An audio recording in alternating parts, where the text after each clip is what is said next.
పచ్చి మోసం మన జిల్లాలో జరుగుతున్న అన్నిటికన్నా పెద్ద మోసం పోలవరం.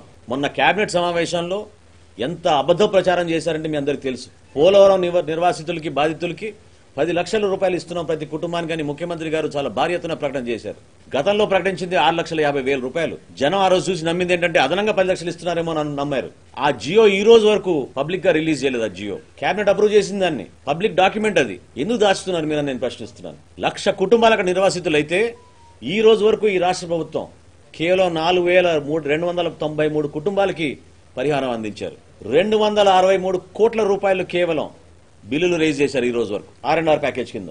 ఇంతకన్నా దగా ఇంతకన్నా మోసం ఏమైనా ఉంటుందో చెప్పండి. గిరిజనుల ప్రాంతం ఏజెన్సీ ఏరియాల్లో పాపం వాళ్ళు మనం నమ్మి ఒక జాతీయ ప్రాజెక్ట్ ఏర్పాటు చేసుకుంటున్నాం అంటే వాళ్ళు ముందుకొచ్చి కొన్ని రోజులు సమయం ఇవ్వండి మాకు మంచిగా ఇల్లు కట్టించినాక వెళ్తామంటే జేసీబీలు తీసుకొచ్చి పవర్ కట్ చేసేసి ఇల్లు ధ్వంసం చేశారు.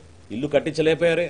జాతీయ ప్రాజెక్ట్ గా ప్రకటించిన తర్వాత ప్రతి సంవత్సరం ఒక కొత్త డెడ్ లైన్ ఏర్పాటు చేస్తారు. ప్రతి నెలకోసారి మీరు హెలికాప్టర్లో పర్యటన చేసి అద్భుతంగా రాబోయే 3 నెలల్లో ప్రాజెక్ట్ పూర్తయిపోతుంది అంటున్నారు. కానీ మానవతా దృక్పథంతో ఆలోచించిన వ్యక్తులు ఎవరు లేరు ఈ అడ్మినిస్ట్రేషన్ లో. చాలా దారుణంగా అక్కడ వ్యవహరిస్తున్నారు, పచ్చి మోసం చేస్తున్నారు. ఆ గిరిజన ప్రాంతాల్లో ఈ ముఖ్యమంత్రి పైన గాని ఈ యంత్రాంగం పైన గాని వాళ్ళకి నమ్మకం పోయింది పూర్తి స్థాయిలో.